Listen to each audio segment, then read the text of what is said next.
نصف شب کے بعد سلطان صلاح الدین ایوبی اپنے خیمے میں داخل ہوا جو ناجی نے نصب کیا تھا۔ اندر اس نے قالین بچھا دیے تھے۔ پلنگ پر چیتے کی کھال کی مانند پلنگ پوش تھا۔ فانوس جو رکھوایا گیا تھا اس کی ہلکی نیلی روشنی صحرا کی شفاف چاندنی کی مانند تھی اور اندر کی فضا عطر بیز تھی۔ خیمے کے اندر ریشمی پردے آویزاں تھے۔ ناجی سلطان صلاح الدین ایوبی کے ساتھ خیمے میں اندر گیا اور کہا، اسے ذرا اسی دیر کے لیے بھیج دو، میں وعدہ خلافی سے بہت ڈرتا ہوں، بھیج دو، سلطان صلاح الدین ایوبی نے کہا، اور ناجی ہرن کی طرح چوکڑیاں برتا خیمے سے باہر آ گیا۔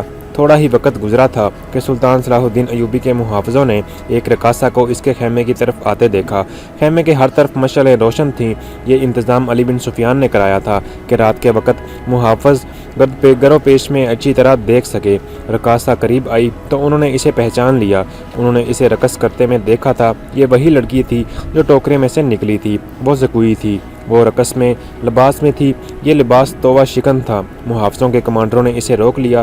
زکوئی نے بتایا کہ اسے امیر مصر نے بلوایا ہے۔ کمانڈر نے اسے بتایا کہ ان امیروں میں سے یہ نہیں کہ تم جیسی فاحشہ لڑکیوں کے ساتھ راتیں گزارے۔ آپ ان سے پوچھ لیں، میں بن بلائے آنے کی جرت نہیں کر سکتی۔ ان کا بلاوا تم کو کس نے دیا ہے؟ کمانڈر نے پوچھا۔ سالار ناجی نے کہا کہ تمہیں امیر مصر بلا رہے ہیں۔ آپ کہتے ہو تو میں چلی جاتی ہوں۔ امیر نے جواب طلبی کی تو تم خود بھگت لینا۔ زکوئی نے کہا، کمانڈر تسلیم نہیں کر سکتا کہ امیر مصر نے ایک رقاصہ کو اپنے خیمے میں بلوایا ہے۔ وہ ایوبی کے کردار سے واقف تھا۔ وہ اس کے اس حکم سے بھی واقف تھا کہ ناچنے گانے والیوں سے تعلق رکھنے والے کو 100 درے بھی مارے جائیں گے۔ کمانڈر شش و پنج میں پڑ گیا۔ سوچ کر اس نے ہمت کی اور سلطان صلاح الدین ایوبی کے خیمے میں اندر چلا گیا۔ ایوبی اندر ٹہل رہا تھا۔ کمانڈر نے ڈرتے ڈرتے کہا، باہر ایک رقاصہ کھڑی ہے، کہتی ہے کہ حضور نے اسے بلوایا ہے، اسے اندر بھیج دو، سلطان صلاح الدین ایوبی نے کہا۔ کمانڈر باہر نکلا اور زکوئی کو اندر بھیج دیا۔ سپاہیوں کو توقع تھی کہ ان کا امیر اور سالار اس لڑکی کو باہر نکال دے گا۔ وہ جب سلطان صلاح الدین ایوبی کی گرجدار آواز سننے کے لیے تیار ہوئے، لیکن ایسا کچھ نہیں ہوا۔ رات گزرتی چلی جا رہی تھی۔ اندر سے دھیمی دھیمی باتوں کی آوازیں آ رہی تھیں۔ محافظ دستے کا کمانڈر بے قراری کے انداز میں ٹہل رہا تھا تو ایک سپاہی نے کہا، کیا یہ حکم صرف ہمارے لیے ہے کہ کسی فاحشہ کے ساتھ تعلق رکھنا جرم ہے؟ ہاں، حکم صرف ماتحتوں اور قانون صرف رعایا کے لیے ہوتا ہے، کمانڈر نے کہا۔ امیر مصر کو درے نہیں لگائے جا سکتے۔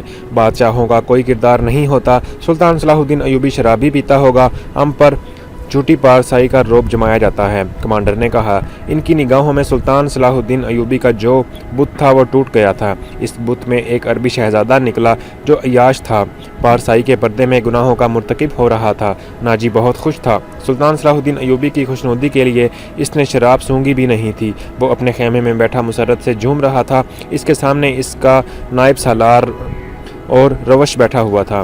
اسے گئے بہت وقت ہو گیا ہے، معلوم ہوتا ہے کہ ہمارا تیر سلطان صلاح الدین ایوبی کے دل میں اتر گیا ہے۔ اور روش نے کہا، ہمارا تیر خطا کب گیا تھا؟ اگر خطا بھی جاتا تو اب تک ہمارے ہاتھ آ جاتا۔ ناجی نے کہکا لگا کر کہا، تم ٹھیک کہتے ہو، زکوئی انسان کے روپ میں ایک طلسم ہے۔ معلوم ہوتا ہے کہ یہ لڑکی حشیشن کے ساتھ رہے ہیں، ورنہ سلطان صلاح الدین ایوبی جیسا بت کبھی نہیں توڑ سکتی تھی۔ اور روش نے کہا، میں نے اسے جو سبق دیے تھے وہ حشیشن کے کبھی وہم و گمان میں بھی نہ ہوں گے۔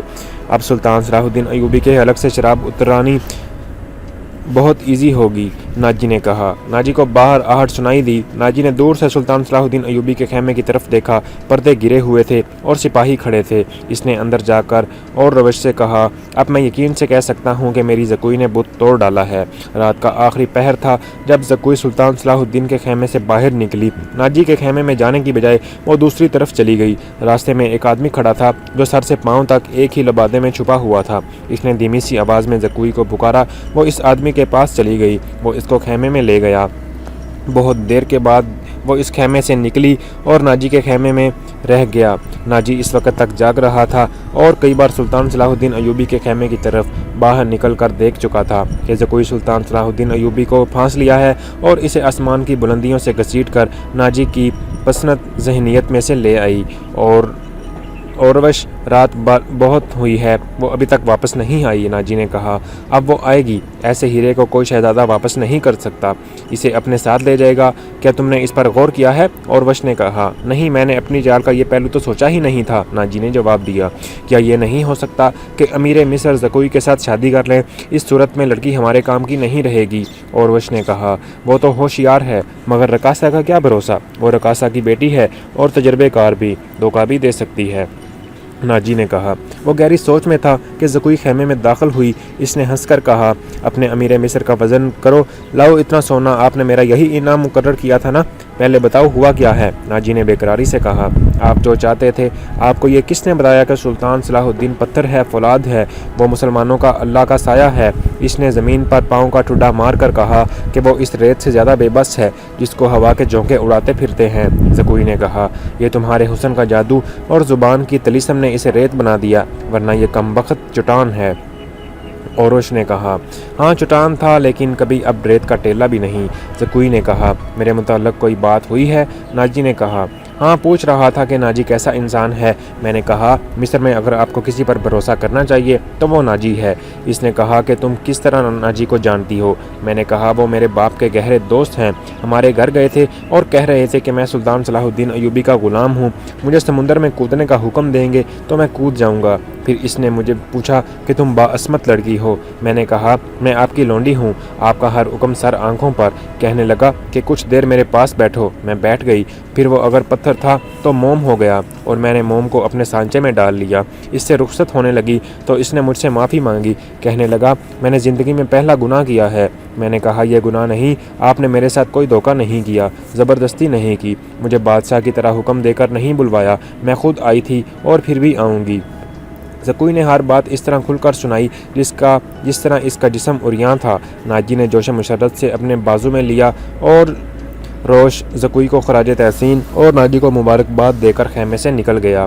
صحرا کی اس پر اسرار رات کی کوکھ سے جس نے صبح جنم لیا، وہ کبھی بھی صحرائی صبح سے مختلف نہیں تھی، مگر اس صبح کے اجالے نے اپنے تاریک سینے میں ایک راز چھپا لیا تھا جس کی قیمت اس سلطنت اسلامیہ جتنی تھی، جس کے قیام و استحکام کا جو خواب سلطان صلاح الدین ایوبی نے دیکھا تھا اور اس کی تعبیر کا عزم لے کر جوان ہوا تھا۔ گزشتہ رات اس صحرا میں جو واقعہ ہوا، اس کے دو پہلو تھے، ایک پہلو سے ناجی اوروش واقف تھے، دوسرے سے سلطان صلاح الدین ایوبی کا محافظ دستہ واقف تھا، اور سلطان صلاح الدین ایوبی، اس کا سراغرساں اور جاسوس علی بن سفیان اور زکوئی، تین افراد ایسے تھے جو اس واقعے کے دونوں پہلوؤں سے واقف تھے۔ سلطان صلاح الدین ایوبی اور اس کے سٹاف کو ناجی نے نہایت ہی شان اور عزت کے ساتھ رخصت کیا۔ سونانی فوج دور کھڑی سلطان صلاح الدین ایوبی زندہ باد کے نعرے لگا رہی تھی۔ سلطان صلاح الدین ایوبی نے نعروں کے جواب میں ہاتھ لہرانے، مسکرانے اور دیگر تکلفات کی پرواہ نہیں کی، ناجی سے ہاتھ ملایا اور اپنے گھوڑے کو ایڑی لگائی۔ اس کے پیچھے اپنے محافظ اور دیگر سٹاف کو بھی اپنے گھوڑے دوڑانے پڑے۔ اپنے مرکزی دفتر پہنچ کر وہ علی بن سفیان اور اپنے نائب کو اندر لے گیا اور دروازہ بند کر دیا۔ اپنے مرکزی دفتر پہنچ کر وہ علی بن سفیان اور اپنے نائب کو اندر لے گیا اور دروازہ بند کر دیا۔ وہ سارا دن کمرے میں بندے رہے۔ سورج غروب ہوا، تاریکی چھا گئی، کمرے کے اندر کھانا تو دور، پانی بھی نہیں گیا۔ رات خاصی گزر چکی تھی جب وہ تینوں کمرے سے نکلے اور اپنے اپنے گھروں کو روانہ ہو گئے۔ علی بن سفیان نے ان سے الگ ہوئے تو محافظ دستوں کے ایک کمانڈر نے اسے روکا اور کہا، محترم، ہمارا فرض ہے کہ حکم مانیں اور زبانیں بند رکھیں، لیکن میرے دستے کے ایک مایوسی پھیل گئی ہے، میں خود بھی اس کا شکار ہوا ہوں۔ کیسی مایوسی؟ علی بن سفیان نے کہا۔ کمانڈر نے کہا، محافظ کہتے ہیں کہ فوج کو اگر شراب پینے کی اجازت ہے تو ہمیں اس سے کیوں منع کیا گیا ہے؟ اگر آپ میری شکایت کو گستاخی سمجھیں تو سزا دے دیں، لیکن میری شکایت سنیں۔ اور اپنے امیر کو اللہ کا برگزیدہ انسان سمجھتے تھے اور اس پر دل و جان سے فدا تھے، مگر رات کو اس کے خیمے میں ایک رقاصہ گئی۔ علی بن سفیان نے کمانڈر کی بات مکمل کرتے ہوئے کہا، تم نے کوئی گستاخی نہیں کی، گناہ امیر کریں یا غلام، سزا میں کوئی فرق نہیں، گناہ بہرحال گناہ ہے۔ میں یقین دلاتا ہوں کہ آپ کو امیر مصر اور رقاصہ کی پچھلی رات کی ملاقات میں کوئی گناہ کا کوئی عنصر نہیں یا کوئی تعلق نہیں۔ یہ کیا تھا؟ ابھی میں تم کو نہیں بتاؤں گا، آہستہ آہستہ وقت گزرتے ہوئے تم کو سب پتہ چل جائے گا کہ رات کو کیا ہوا تھا۔ علی بن سفیان نے کمانڈر کے کندھے پر ہاتھ رکھتے ہوئے کہا، میری بات غور سے سنو، عامر بن صالح، تم پرانے عسکری ہو، اچھی طرح جانتے ہو کہ فوج اور فوج کے سربراہوں کے کچھ راز ہوتے ہیں جن کی حفاظت ہم سب کا فرض ہوتا ہے۔ رقاصہ کا امیر میرے مصر کے خیمے میں جانا ایک راز ہے، اپنے جاں بازوں کو شک میں نہ پڑنے دو اور کسی سے ذکر تک نہ کرو کہ رات کو کیا ہوا تھا۔ علی بن سفیان نے کہا۔